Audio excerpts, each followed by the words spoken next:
Ever feel like you just can't catch a break? Mhm. Like one wrong move and everything falls apart. Oh, tell me about it. Well, imagine being King Saul. Okay. Brand new kingdom. Terrifying enemy at your doorstep. Mm-hmm. And the pressure's on to prove you have what it takes. Yeah. Talk about a leadership test. Huge test.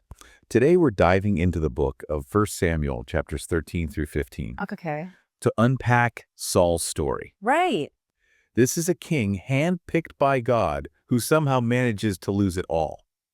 Yeah, and you know what's so interesting about Saul's story? It's like you read it and you're like, man, that was like thousands of years ago, but it's so relatable. Oh, totally. You know, we're talking about power, obedience, Mm-hmm. the expectations that are on you. Oh, yeah. It's all there in these chapters, and it plays out like a total political thriller It's with crazy high stakes. all right. So set the scene for us. Okay. We're in ancient Israel. Philistines are on the warpath. Yeah. How bad is the situation? Okay, so picture this. Okay. You're in Saul's army, right? Oh.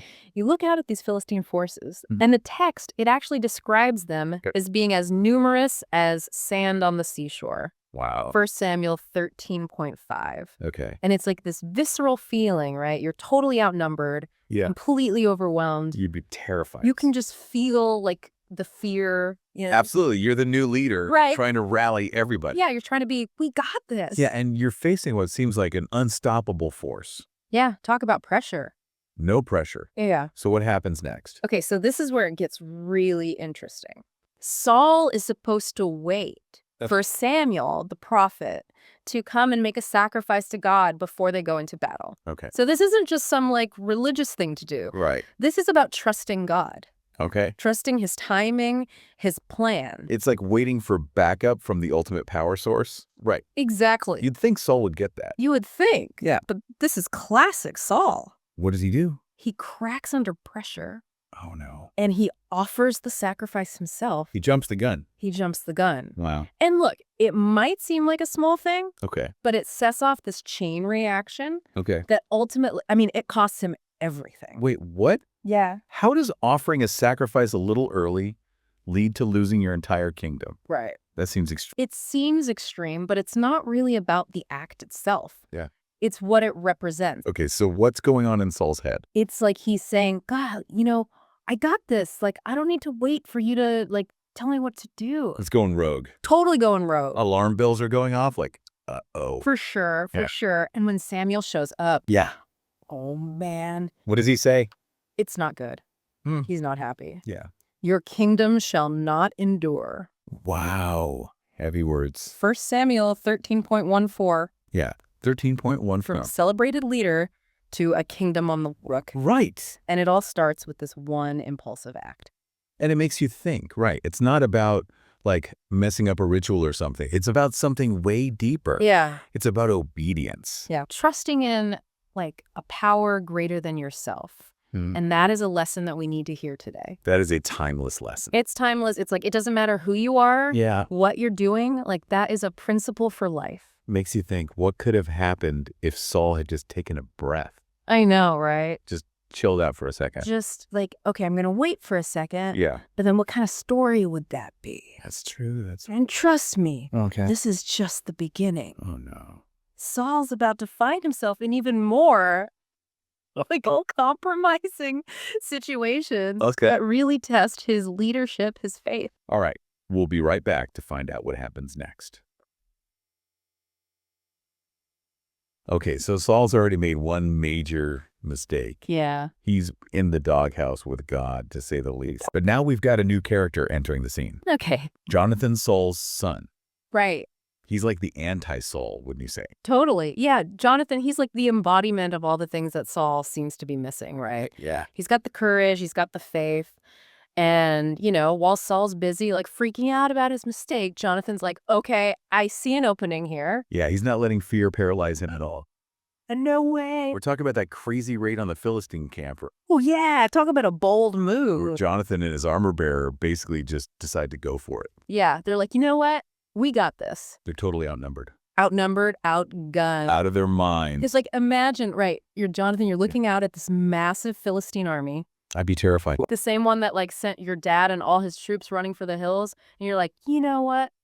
I'm going in I'd be running the other way. with like one other guy. One other guy. That's some serious confidence right there. And faith. Oh, yeah.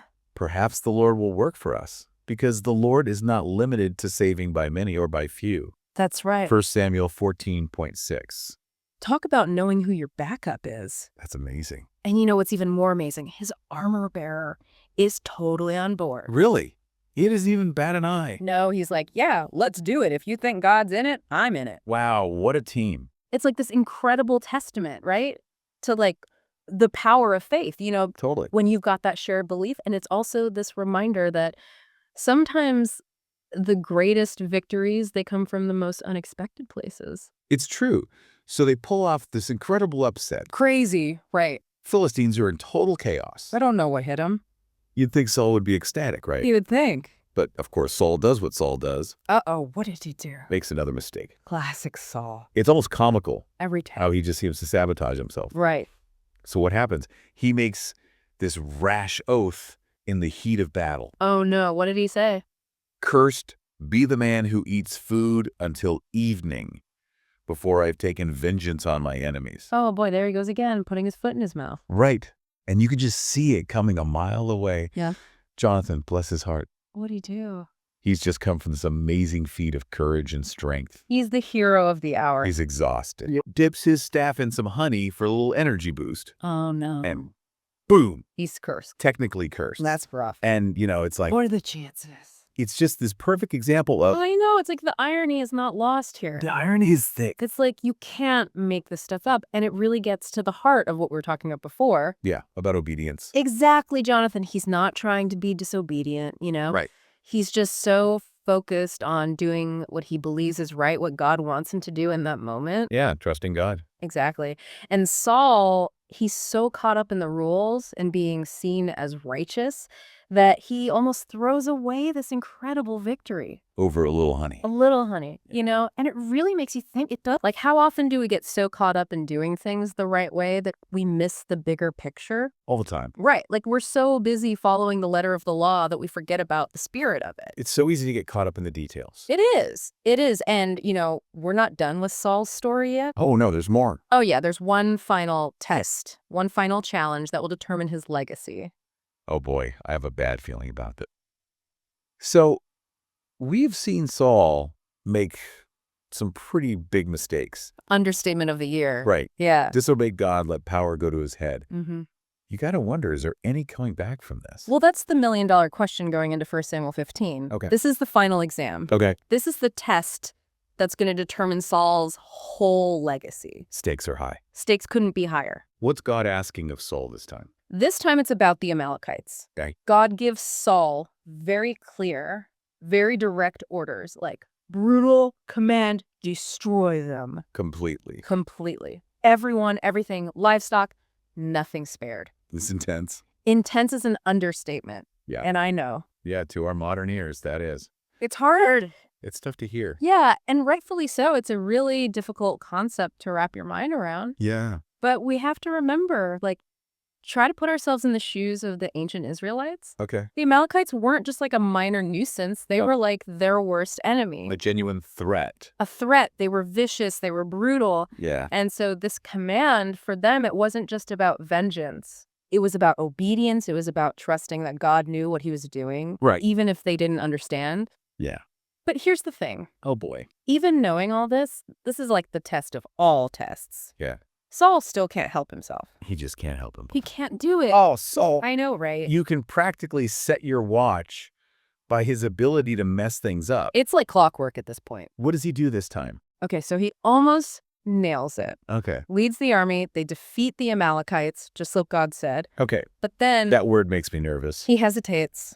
Oh. He just can't let go. What does the hesitation look like in this case?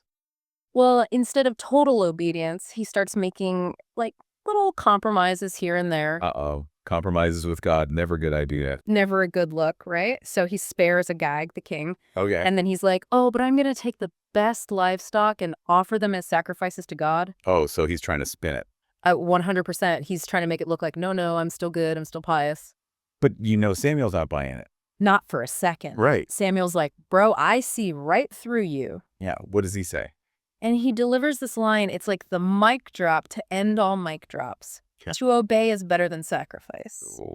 Yeah, those words hit different. I mean, talk about cutting to the core. Yeah, they get to the heart of what Saul's problem is. That's it, right? It's not about the outward show. It's not about the fancy sacrifice. It's about the heart. Yeah. It's about saying, okay, I am going to surrender to something bigger than myself. Yeah. And that's the thing Saul never gets. He never learns. Never learns. So what's the final verdict? What happens? It's not good. Perfect. It's like Samuel tells Saul straight up, okay. because you have rejected the word of the Lord. Yeah. He has also rejected you from being king. Wow. It's over. That's it. That's the end of Saul's reign. It's done. Wow. Talk about a fall from grace. It's heartbreaking. It really is. You know, you start out and you're rooting for the guy and Yeah, you want him to succeed. you want him to like rise to the occasion. He just keeps messing it up. He just can't get out of his own way. So what's the big takeaway here? Because this is, this has been a wild ride. It really has. I think the biggest thing we can learn from Saul is that leadership isn't about looking the part. It's not about having good intentions. It's about something way deeper. It's about the heart. It's about the heart. It's about aligning yourself with something so much bigger than you. Right. And being willing to obey even when it's hard, even when it doesn't make sense. Even when you don't want to. Especially when you don't want to. Yeah. That's when it really matters. And that's the mark of a true leader. 100%. And it makes you think Yeah. about our own lives. Yeah. What are we willing to sacrifice for? What are those things that, we say, okay, no, I'm going to put this above my own desires. Exactly. Oh, so much to think about. A lot to unpack there, right? Yeah. But hopefully, by looking at Saul's mistakes, we can chart a different course. Yeah. One that's marked by, true obedience, true leadership Yeah. that can weather any storm. That's what we all want. That's the dream. Thanks for taking this deep dive with us today. Absolutely. This was great. And thanks for joining us. We'll see you next time. Welcome to Charlie and Mia's podcast. We're embarking on an exciting journey to read through the entire Bible in just 1 year. Every day, we dive into Scripture, exploring its meanings and how it applies to our lives today. We invite you to join us on this incredible adventure of learning and discovery. Don't forget to subscribe to our channel so you never miss an episode.